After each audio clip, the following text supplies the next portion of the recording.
অনেক খামারির পাখি মারা যায়, অনেকের পাখি অসুস্থ হয়, কোনো পাখি সুস্থ হয়, আবার অনেক পাখি আছে মারা যায়। এতে করে খামারি অনেক কষ্ট পায় এবং ধৈর্য ধরে আল্লাহর উপর তাওয়াক্কুল করে আল্লাহর উপর ভরসা রাখে, আর সেই ফলাফল এক সময় সেই ভোগ করে।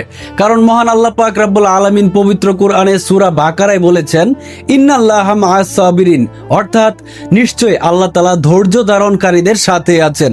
তেমন একটি ঘটনা, গতকালকে আমার খামার থেকে একটি পাখি উড়ে চলে যায়। কিছুক্ষণের জন্য আমার মনটা খারাপ হয়ে যায়। এরপর আবার এটাও ভাবি, যাই হোক, যা হবার হয়ে গিয়েছে, পাখিটা চলে গিয়েছে, হয়তোবা মহান আল্লাহ পাক রব্বুল আলামিন আমাকে এর উত্তম প্রতিদান দান করবেন। এই ঘটনার পরের দিনই যখন সকালবেলা আমি পাখিদেরকে খাবার দিতে যাই, গিয়ে দেখি সেই পাখিটা আমার খামারে আবার ফিরে এসেছে। সে ভিতরে ঢোকার জন্য অনেক চেষ্টা করছে, কিন্তু কোনোভাবেই ভেতরে ঢুকতে পারছে না। আমি সেই পাখিটাকে কিভাবে ভেতরে ঢুকাবো ভাবতে লাগলাম। এক পর্যায়ে আমি একটু ছিদ্র করে দিলাম বা স্পেস খুলে দিলাম, যেদিক দিয়ে পাখিটা ঢুকতে পারে। আবার এইটাও ভাবলাম পাখিটা অনেক ক্ষুধার্ত, কারণ কাল থেকে পাখিটা হয়তো বা কিচ্ছু খায়নি, তাই তার খাবারের ব্যবস্থা করে দিলাম। সে কিছুক্ষণ খাবার খেতে লাগলো।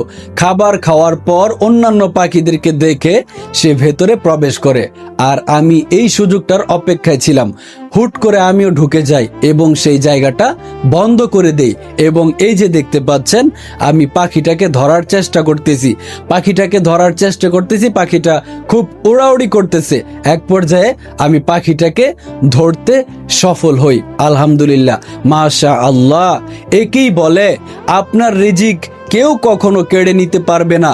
মহান আল্লাহ পাক আপনাকে সেই রিজিক অবশ্যই দিবেন যেটা আপনার জন্য নির্ধারিত। ইমাম গাজ্জালী রহমাতুল্লাহি আলাইহি বলেছিলেন, যেটা তোমার জন্য নির্ধারিত সেই জিনিসটা যদি পাহাড়ের চূড়ায় থাকে তবুও সেই জিনিসটা তুমি পাবে, আর যেটা তোমার জন্য না সেটা তোমার ঠোঁটের সামনে থাকলেও তুমি পাবে না, অর্থাৎ সেই রিজিক তোমার না।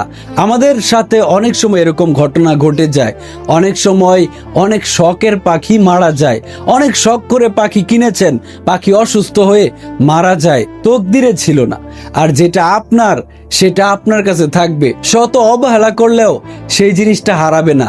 হ্যাঁ, এমনটাই ঘটে আমাদের সাথে অনেক সময়।